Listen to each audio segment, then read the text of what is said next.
ল'ৰা এটা ল'ৰাই আছিলে মোৰ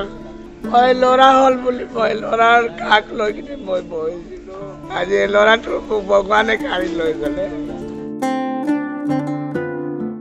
মোৰ এটাই ল'ৰা আছিলে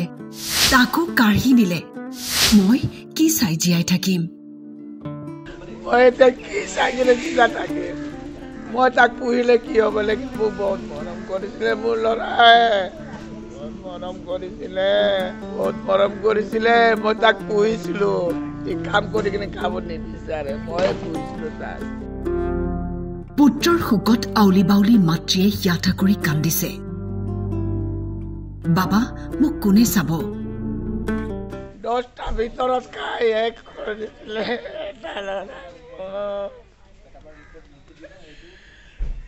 এটা ল'ৰাই আছিলে মোৰ মানুহটো নাই মই ল'ৰা হ'ল বুলি মই ল'ৰাৰ কাষ লৈ কিনে মই বহিছিলোঁ আজি ল'ৰাটো ভগৱানে কাঢ়ি লৈ গ'লে মই এতিয়া কি চাই কিনে জীয়াই থাকিম মই বেমাৰী মানুহ মোৰ ডায়েবেটিছ থাইৰয়েড মোক এতিয়া কোনে চাব মোক যিয়ে হওক মোক চাইছিলে গা বিষালে গাই চিনিছিলে মোৰ বাচ্চাই মই তাক পুহিলে কি হ'ব লাগে মোক বহুত মৰম কৰিছিলে মোৰ ল'ৰাই বহুত মৰম কৰিছিলে মই তাক পুহিছিলোঁ কাম কৰি কিনে খাব নিবিচাৰে মই পুহিছিলোঁ তাক মই যেতিয়ালৈকে জিন্দা আছোঁ খা বুলি নকৰে যেতিয়া মই মৰি যোৱাৰ পিছত নিজে কৰিবি বুলি ভাবিছিলোঁ এতিয়া কি ভাবিম সিয়ে গুচি গ'ল তিনিটা বহুত দি কিনে গুচি গ'ল পাতা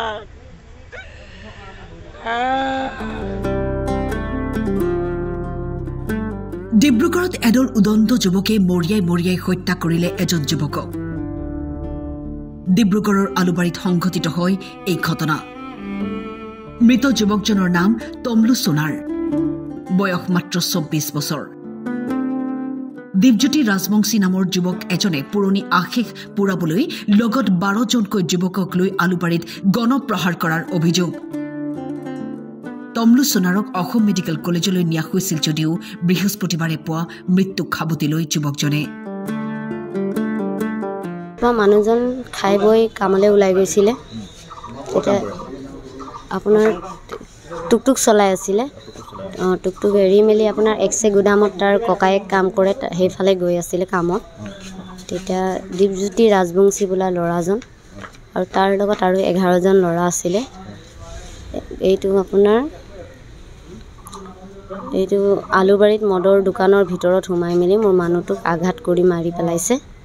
11জন ল'ৰাই দৰ্জা বন্ধ কৰি কিনে তাৰ মানে আপোনাৰ কাইলৈ মানে আপোনাৰ ৰাতিপুৱা 9টা বাজে কামত যাব ওলালে 8:30 9টাৰ ভিতৰত ঘটনাটো হয় তো তেওঁ কামত যাওঁতে মানে আলিবাৰী গেটৰ ওচৰত 12জন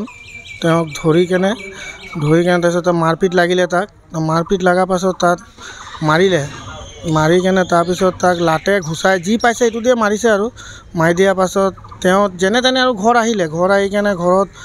অলপ বহি লোৱাৰ পাছত তাৰপিছত তেওঁ মানে মানুহজনীক ক'লে পেট বিষাই আছে মোৰ এইটো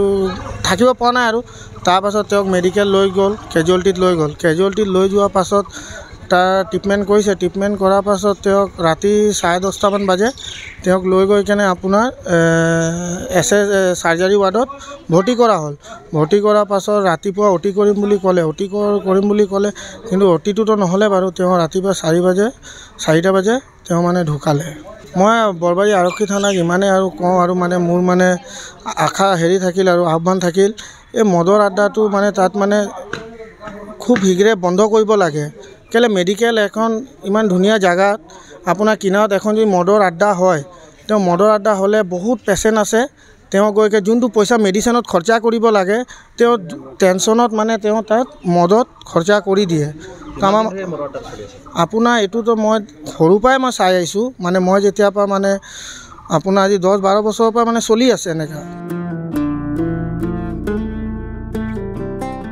ডিব্ৰুগড়ৰ পৰা ধন্তি শইকীয়াৰ ৰিপৰ্ট টাইম 8